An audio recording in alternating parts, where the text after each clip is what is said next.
Israel और Hamas के दरमियान जंग को तकरीबन 6 महीने हो चुके हैं, लेकिन 4 महीने से ग्राउंड पर जंग जारी है। आईडीएफ की जो सेना है 4 महीने पहले ग्राउंड पर उतरी थी, लेकिन 4 महीने मुकम्मल होने के बाद गजा पट्टी को खाली करना पड़ा है।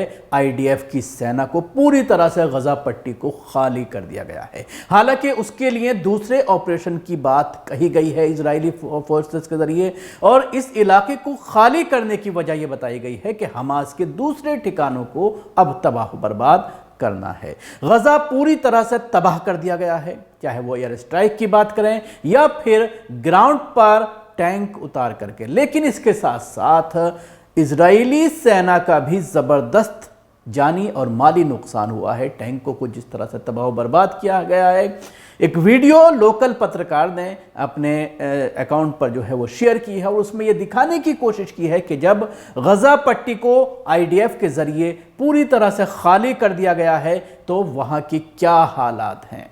तो इस वीडियो में आप देख सकते हैं कि जगह जगह पर बम के खाली शेल, टैंकरों के पार्ट्स, जो टैंक यहां पर आए थे उनके पार्ट्स, और कहीं पर पहिए पड़े हुए हैं, कहीं पर उनकी चैन पड़ी हुई है। तो जिससे ये अंदाज़ा लगा जा सकता है कि जहां एक तरफ इजराइल ने पूरे गजा को खंडर में बदल दिया है, वहीं इजराइल का भी ज़बरदस्त नुकसान हुआ है। यानी हमास को जिस तरह से ये चाहते थे कि पूरी तरह से उस पर कब्जा हो जाएगा, उनको तबाह बर्बाद कर देंगे और उसके अलावा जो बंधक हैं उनको छुड़ा लिया जाएगा, उस ऑपरेशन में इतनी तबाही के बावजूद इजरायली फौज यानी आईडीएफ पूरी तरह से नाकाम रही है। आईडीएफ को एक के बाद एक झटके लगते चले जा रहे हैं। विशेष रूप से कल जब घात लगाकर किए गए हमले में 14 आईडीएफ अधिकारी और सैनिक मारे गए, ये घटना अल जाना, खान यूनिस, दक्षिणी गाजा में घटी हैं। यानी इन 3 जगहों पर 14 सैनिकों को, अधिकारियों को आईडीएफ के मार गिराया गया है घात लगा करके। इजरायली सूत्रों के अनुसार 4 महीने की लड़ाई के बाद ऑपरेशन अचानक समाप्त होने से 98वीं डिवीजन अपनी 3 ब्रिगेड के साथ खान यूनिस, दक्षिणी गाजा से चली गई है। यानी पूरे दक्षिण गाजा को और खान यूनिस को खाली कर दिया गया है आईडीएफ की सेना के जरिए। यह ध्यान दिया जाना चाहिए कि दक्षिण गाजा में आईडीएफ मिशन का उद्देश्य हमास ब्रिगेड को नष्ट करना और बंधकों को वापस छुड़ाना था। 2 ही मकसद थे, हमास को पूरी तरह से नष्ट करना, हमास के जो लड़ाकू हैं उनको तबाह बर्बाद करना, उनको शहीद कर देना, उनको मौत के घाट उतारना, और दूसरा मकसद था बंधकों को वापस ले जाना, छुड़ा लेना। लेकिन इन दोनों मकसदों में आईडीएफ नाकाम रही है।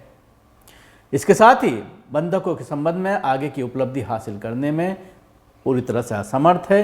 वास्तव में अपने ही बंधकों को मारने और अपने सैनिकों को ताबूतों में वापस करने के अलावा ज़मीनी आक्रमण के 4 महीने में आईडीएफ की कोई उपलब्धि नोट नहीं की जा सकती है।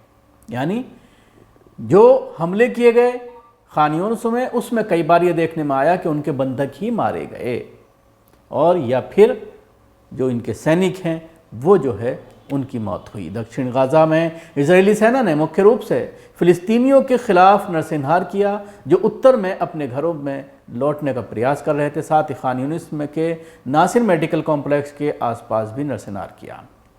नाहल ब्रिगेड एकमात्र ऐसी ब्रिगेड है जिसे गाजा के निवासियों को उत्तर की ओर लौटने से रोकने के लिए नेटजिनम गलियारे को सुरक्षित करने का काम सौंपा गया है। दक्षिणी गाजा के कब्जे से वापसी के मद्देनजर फिलिस्तीनी प्रतिरोध ने मिफ्ताहिम की ओर रॉकेट लगे, जिससे 4 महीनों में पहली बार वहां सायरन सक्रिय हुआ। अब जो ये वापसी हो रही है तो इसको लेकर मेन स्ट्रीम मीडिया में, वेस्टर्न मीडिया में जाहिर सी बात है, जब वापसी हो रही है तो ये आरोप लगाए जा रहे हैं कि क्या इजराइल जंग हार गया है, मजबूरन यहाँ से भागना पड़ रहा है। जिस तरह से उनके कमांडो की मौत हो रही है, जिस तरह से उनको निशाना बनाया गया है, तो ऐसे में जवाब ये दिया जा रहा है, सेना की तरफ से कहा जा रहा है कि अभी जंग से वो पीछे नहीं हट रहा है, बल्कि ये अगले ऑपरेशन की तैयारी है। यानी सिर्फ हम लोकेशन चेंज कर रहे हैं, गजा से हम जो है वो जा रहे हैं, लेकिन दूसरी जगह पर अब यह ऑपरेशन जारी रहेगा जहाँ पर